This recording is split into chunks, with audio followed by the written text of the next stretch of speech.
नमस्कार विद्यार्थी मित्रांनो, स्वागत आहे तुमचं गणित शिकूया या यूट्यूब चॅनलमध्ये।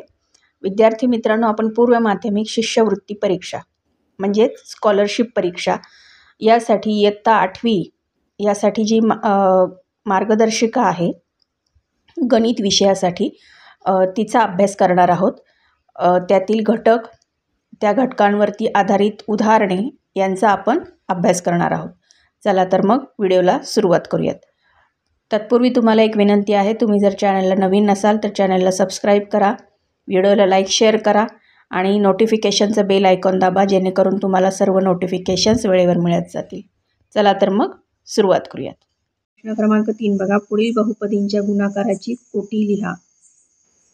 x घन वजा 56 आणि x वर्ग वजा x वजा 35। पर्याय क्रमांक 1 येतोय, उत्तर येते 5। उदाहरण आपण इथे सोडवलेलं आहे बघा। x वर्ग कंसामध्ये x घन वजा 56 वजा x कंसात x घन वजा 56 वजा 35 x घन वजा 56, म्हणजे एका कंसाने दुसऱ्या कंसाला गुणलेलं आहे, त्यानुसार हे उत्तर आपलं येते। प्रश्न क्रमांक 4 बघा, इथे 2x वजा 3x वर्ग वजा 24 व x वर्ग वजा 17 अधिक 34 या बहुपदीच्या वजाबाकीची कोटी लिहा। तर कोटी इथे काय दिसते आपल्याला? वर्ग दिसतोय, x चा वर्ग, म्हणजे कोटी आली 2। पर्याय क्रमांक 3। प्रश्न क्रमांक 5 बघा, 1/7 p चा वर्ग q चा घन t वजा 27 p चा चौथा घात t अधिक 4 p चा 8वा घात या बहुपदीची कोटी किती?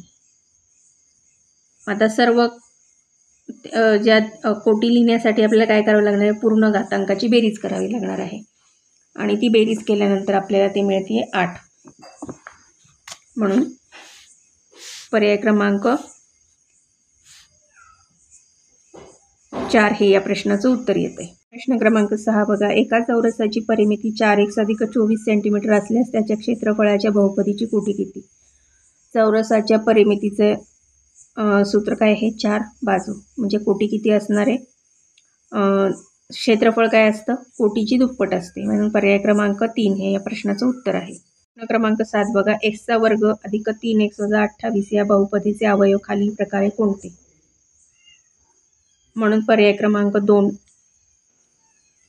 हे आपण त्याचं उत्तर आहे। प्रश्न क्रमांक 8, 2x वजा 3 या कंसाचा घन अधिक 125 या बहुपदीचे अवयव पुढील पर्यायातून निवडा। पर्याय दिलेले 4 त्यांनी, आपण इथे सूत्र वापरलेलं आहे a वजा b कंसाचा वर्ग, त्यानुसार हे समीकरण आपण सोडवलेलं आहे। आपल्याला उत्तर मिळते पर्याय क्रमांक 1। प्रश्न क्रमांक 9 बघा, इथे दुसऱ्या एकपदीने पहिल्या एकपदीला भागले तर कोणती राशी मिळेल? आपण उदाहरण सोडवलेलं आहे। पर्याय क्रमांक 2 हे या प्रश्नाचं उत्तर येते, वजा 3m चा वर्ग।